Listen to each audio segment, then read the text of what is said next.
New Ramsar sites very important again. तो Ramsar एक city थी ईरान में, 1971 में वो कन्वेंशन आता है। कब इन्फोर्स हुआ था? 1975, 4 साल के बाद उसको एनफोर्स कर दिया जाता है, जो रामसर कन्वेंशन आया। अब यहाँ पे पहले हमने पढ़ा था कि 91 रामसर साइट्स है, 2 राजस्थान की हम पढ़ चुके, अब 2 बिहार से नई ऐड करी गई हैं। तो मैप पे अगर जाओगे ना तो 2 लोकेशन ध्यान में रखना। एक आ जाएगी आपकी वेस्टर्न चंपारण, ये वाली लोकेशन अभी पढ़ोगे आप, और एक और है यहाँ पे बक्सर। बक्सर देखना कहाँ पे दिख रही है, ये वाला, दिस वन, बक्सर। तो 2 डिस्ट्रिक्ट्स हैं जहां से 2 नई रामसर साइट्स की एंट्री हुई है, वेरी इंपॉर्टेंट। अगेन वही रेलिवेंस रहेगा, वेटलैंड होता है, सैचुरेटेड रहता है वाटर के साथ, परमानेंट हो सकता है या फिर सीजनल भी हो सकता है, तो उस वाली सिचुएशन तो सेम ही है। अब लोकेशन ध्यान में रखनी है, जो 2 नई साइट्स ऐड हुई हैं, वन इज गोकुल जलाशय और दूसरा है उदयपुर झील। जो गोकुल जलाशय है ये बक्सर डिस्ट्रिक्ट में लोकेटेड है और उदयपुर झील वेस्टर्न चंपारण डिस्ट्रिक्ट में लोकेटेड है।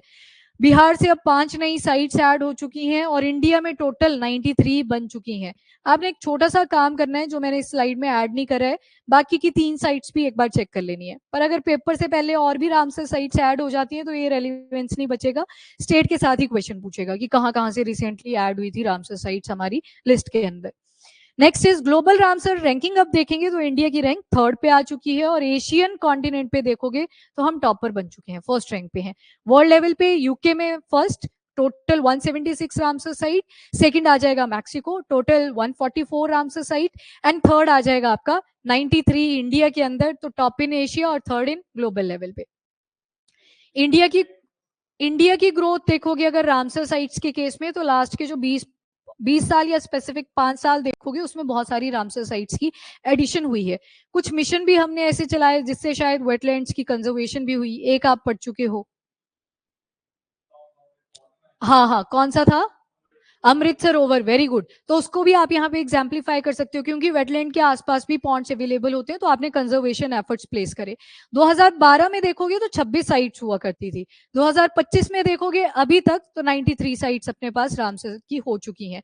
कितना एरिया है तो एरिया स्पेसिफिक याद रखने की जरूरत नहीं है। और 2020 के बाद अगर देखोगे तो 51 न्यू साइट्स ऐड हुई है, तो कंजर्वेशन एफर्ट तो हमने पुट करे हैं। बाकी ये रामसर वेटलैंड होते क्या है, तो ऐसा लैंड एरिया जो वाटर से कवर रहता है, या तो परमानेंट रहता है या फिर सीजनल रहता है। जब मानसून सीजन आता है, बारिशें होती हैं, तो उस टाइम पे यहाँ पे वाटर अवेलेबल मिलेगा आपको। हाइड्रोलॉजिकल साइकिल को ये मेंटेन करके रखता है। मतलब अब वाटर अवेलेबल होगा तो सनलाइट यहाँ पे पड़ेगी, सनलाइट पड़ेगी तो पानी गर्म होगा और इवेपोरेशन होगी। अब जैसे जैसे ऊपर तक ये मॉइस्ट एयर जाती रहेगी, मॉइस्ट एयर यानी कि ऐसी एयर जिसमें वाटर भी है साथ में। अब ऊपर की तरफ टेम्परेचर लो होता जाएगा, जैसे टेम्परेचर लो होगा तो ये जो गर्म हवाएं थी ये पड़ जाएंगी ठंडी, तो बन जाएगा कंडेंसेशन। यानी कि पहले वेपर्स थे गैसियस फॉर्म, गैसियस से ये बन गए लिक्विड फॉर्म, फिर यहाँ पे बनेगी क्लाउड फॉर्मेशन। क्लाउड जैसे ही बस्ट तो नहीं बोलेंगे, जैसे वो टूटेगा, बीच में कौन सा पॉइंट होता था क्लाउड के? न्यूक्लियस, न्यूक्लिया उसको बोलते हैं। वो डस्ट पार्टिकल हो सकता है, कोई सा भी एरोसोल, हाइग्रो, हाँ वो सारे वर्ड्स आप यूज कर सकते हो, तो मतलब उसको न्यूक्लिया बोल दिया इन शॉर्ट। बस इट्स ओके, बड़े ज्ञानी हो चुके हो तुम लोग, ऐसे बन जाते हो। ओके, न्यूक्लिया, फिर न्यूक्लिया जैसे ये फटेगा यहाँ से तो क्लाउड से हो जाएगी बारिश। वो वर्ड यूज करना है, प्रेसिपिटेशन डिपेंड करता है हाइट कितनी है, स्नोफॉल भी हो सकता है, टेम्परेचर के हिसाब से रेनफॉल भी हो सकता है। अब जैसे यहाँ पे बारिश होएगी दोबारा से, ये किसमें कंट्रीब्यूशन कर देगा? जमीन में, और यहाँ पे हो जाएगी पर्कुलेशन। पर्कुलेशन मतलब जो एक्यूफर्स थे हमारी जमीन के नीचे, एक्यूफर्स क्या होते हैं अब बताओ?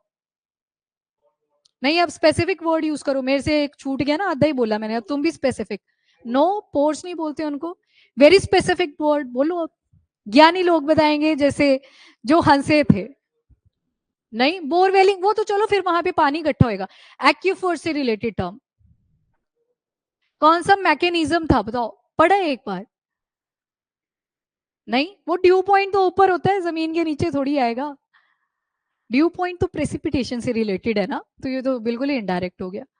कैपिलरी, कैपिलरीज बनी होती है अंदर, बिल्कुल सक्शन होके एक्यूफर्स तक पहुंचाती है पानी, फिर जाके वो जो आप पढ़ रहे हो कि बोरवेलिंग कर दी, फिर वो पानी इकट्ठा हुआ। कैपिलरीज, एक्यूफर्स, और फिर जाके यहाँ पे पानी इकट्ठा होएगा। और कई बार बोरवेल बंद भी हो जाता है। बंद क्यों होता है? कई बार पानी नहीं आता, मतलब बढ़िया पानी आ रहा था स्टार्टिंग में, फिर बीच में बंद हो जाता है। ठीक है, ओवर कंस्ट्रक्शन भी हो सकती है, नेचुरल भी हो सकती है। जैसे लैंडस्लाइड आप जमीन पे पड़ते हो, वैसे अंडरग्राउंड भी चली होती है। एक मलबा आता है, वो सारा वहां पे बैठ जाता है, थोड़े दिन कीचड़ आएगा, थोड़े दिन के बाद कुछ नहीं आएगा, पाइपें सूख जाती हैं, बोरवेल खत्म। तो ये भी होता है। Okay, now Ramsar site. अच्छा, इसके अलावा हाइड्रोलॉजिकल साइकिल मेंटेन करी तो आपकी जो फूड फ्लड कंट्रोल है, वाटर सप्लाई है, फूड एंड रॉ मटेरियल है, वो भी खुद ही मेंटेन हो जाता है। तो एक कंट्रीब्यूशन रहेगी नेचर की तरफ। 1971 में रामसर है एक city located in Iran. Iran की capital is Tehran. Good. Global Ramsar sites अभी कितनी है? तो 2544 ये टोटल है। बाकी मेंबर कंट्रीज कितनी है? 172 इंक्लूडिंग इंडिया, मतलब टोटल 172। अगेन अब बताओ कौन सी मिनिस्ट्री आएगी रामसर के लिए? वही ministry of environment, forest and climate change. Centre ने डेजिग्नेट, इधर वेटलैंड डिक्लेयर करे जाते हैं इंडिया के अंदर। अब वही वेटलैंड रामसर साइट के अंदर इंक्लूड होंगे। सेम प्रोसीजर जो आपका ministry of environment, forest and climate change है, वही डिटेल में डॉसियर लेके आएगा, यूनेस्को के पास भेज देगा, वो फिर से क्राइटेरिया चेक करेंगे, ये सारे फीचर यहाँ पे मीट कर रहे हैं, नहीं कर रहे हैं तो रिजेक्ट हो जाएगा, अदरवाइज अप्रूव। अप्रूव हो गया तो रामसर साइट में ऐड हो जाएगा। प्रोसीजर लगभग सेम ही होते हैं। तो इस तरह से ये भी कन्वेंशन के अंडर रामसर साइट इंक्लूड कर दी जाएगी। नाउ गोकुल जलाशय के बारे में बात करें तो ये एक तरह की ऑक्सबो लेक है। सबसे इंपॉर्टेंट पॉइंट, ये ऑक्सबो लेक है कौन सी रिवर के ऊपर बनी? तो बिहार वाली की बात हो रही है। यमुना आएगा या गंगा?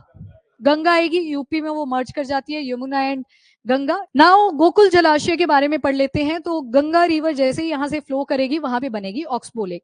अब देखो रिवर्स पहले तो स्ट्रेट आएंगी, जैसे मैंने मान लो यहाँ पे एक पहाड़ी ड्रॉ करी है, ये मेरे पास प्लेन एरिया है।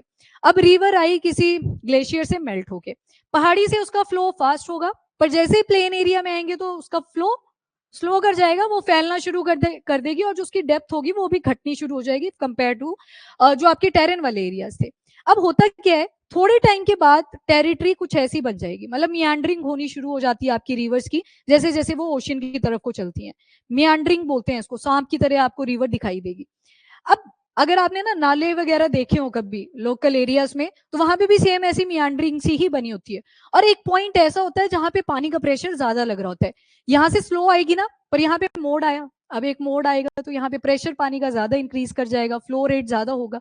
अब ये जैसे जैसे कॉन्टिन्यूअसली यहाँ पे प्रेशर इंक्रीज करेगा तो एक चंक होता है जो सेपरेट होना शुरू हो जाता है, क्योंकि रिवर अपना कोर्स चेंज कर लेगी। उसने देखा ये तो बिल्कुल यहाँ से प्रेशर में जा रहा है, ये देखो इसको फास्ट फ्लो आपको इस पॉइंट पे मिल रहा है, ये फास्ट फ्लो कॉन्टिन्यूअस रहा, एक टाइम आएगा जो आगे वाला मोड आया था उसके साथ ये मर्ज कर जाएगा। ये दोनों तो मर्ज कर गए, अब पानी का जो फ्लो होगा वो भी आपको फास्ट दिखाई देगा, प्लस ये वाला जो साइड का एरिया था ये बिल्कुल ही सेपरेट कर जाएगा।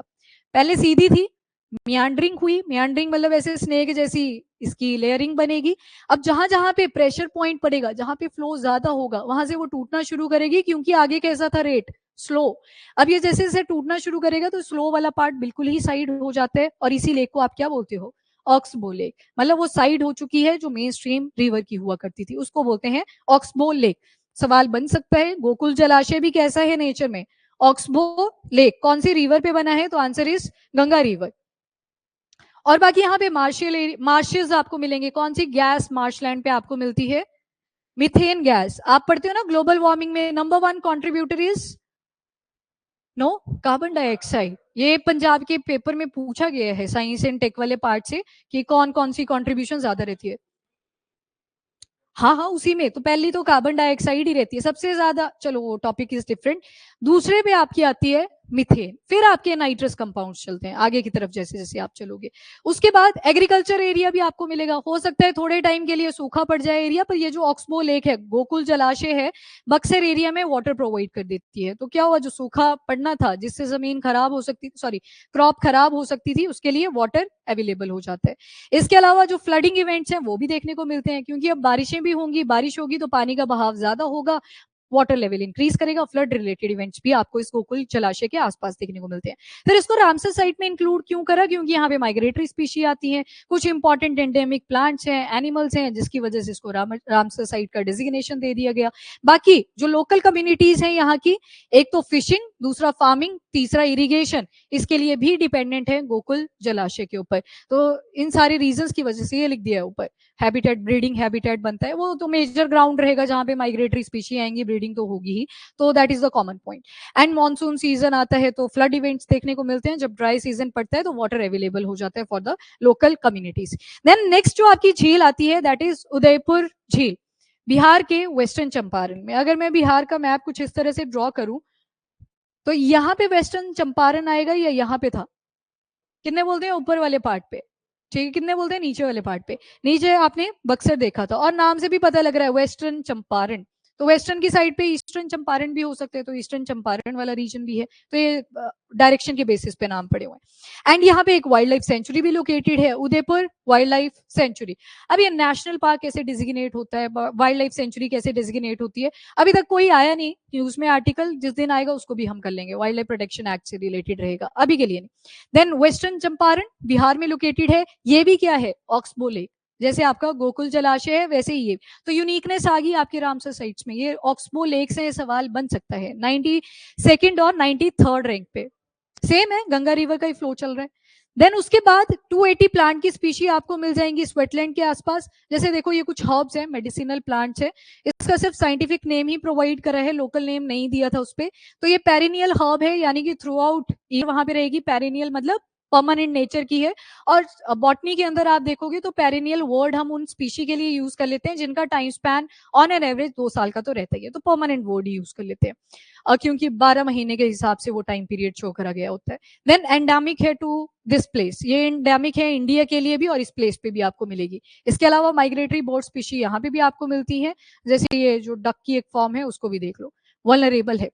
बाकी थ्रेट्स क्या क्या हैं, तो इंटेंसिव एग्रीकल्चर करी जाती है जो इन ऑक्सबो लेक के अंदर वाटर अवेलेबल होता है, तो उससे तो डिस्ट्रक्शन होगी, तो जो हमने अच्छे अच्छे मिशन चलाए थे उतनी प्रोडक्टिविटी वो नहीं लेके आते। और साथ में जो केमिकल फर्टिलाइजर्स का बहुत ज्यादा यूज किया जा रहा है, इसकी वजह से भी यहाँ पे डिस्ट्रक्शन देखने को मिलती है। Okay, 2 Ramsar sites done. तो अब कोई भी नहीं अगर ऐड होती है तो उस टाइम पे रामसर साइट वाला आर्टिकल हम देखेंगे।